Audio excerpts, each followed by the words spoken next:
He kole ana ko'i no ko ke ana aina ho'o pula me kona Molokai. A ua launa aku nei mako me ka luna ho'o kele hou o Kaulana Park no kia kole ana hou ona.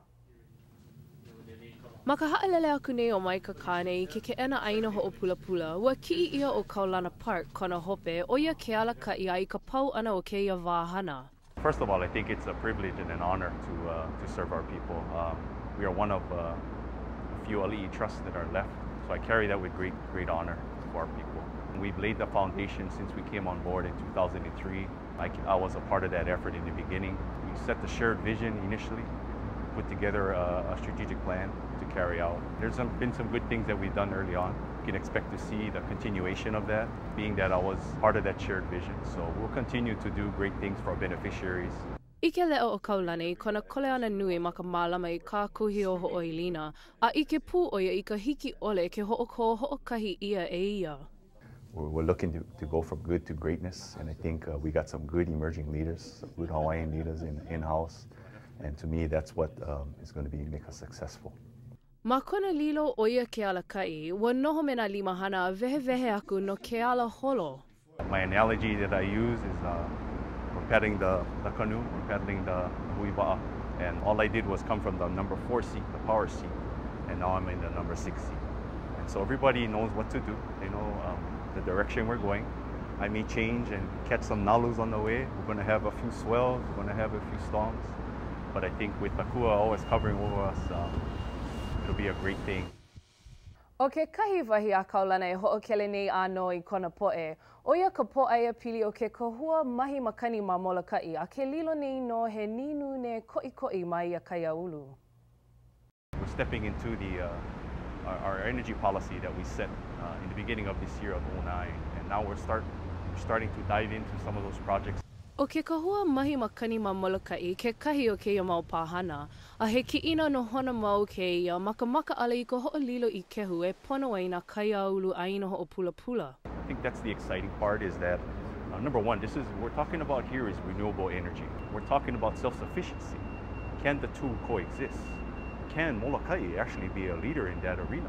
Hawaii is the most oil-dependent state in the United States, and we have to address how we generate our electricity and what our habits are to conserve electricity to make ourselves more sustainable. And Molokai is the perfect place to be able to do that. Ma malaki I pa'ai he ai like ma vaino o First Wind a Mexico no ka ho'olaku I kehu no ahu ma o na paipu papakū. O ke ke'ehina mua o ia ke kukulu I iwa kālua mikini makani ma ka aina ho'o pula ma Molokai. Ka ko'o a ku e noho I ko ia kaiaulu, a o ke kahi ninu ne nui o ia na ki'ina ho'olaku I kehu ma leila. I think the concern for the community in general, and not just the homestead community, but I believe in the community of Molokai, is that we want to be ensured that if we are sacrificing our land to support the energy needs of Oahu or any other place, that we want to ensure that our energy needs are addressed. Hapai ana na ka ko'o I na keu pono o ia ano ho'olaku I kehu a me ka loa'a ma ka au ka la ano na ku e o ka pipi'i ka mea nui. A ua puka mai ke kahi mau mana o ku e hou aku ma na halawai aku nei. There was not enough due diligence out there to inform and educate that windmills, they were considering looking at Momomi. When that name Momomi came up, that's when you started to get fraction in the community. I think it's important for people to know that the area of Anahake and Momomi is very culturally significant to the homestead community. For us, it's about protecting traditional values that define who we are as Hawaiians. And we want to ensure that that place is protected in perpetuity. He kaia ola nani wale o mo'omomi I malama kupono ia e kona po'e. Mai ka honua mai no ka ai me ka ia he pilina ko'i ko leila ia wahi. Fish over there all my life.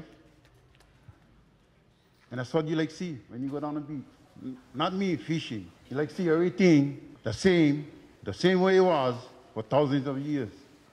It's an action between man and the ocean, man and the land. It's an action. It's an interaction with one another. Industrial turbines and transmission cables comes in between that action. We're not able to do that action. We're not able to feed our families. We're not able to aloha aina.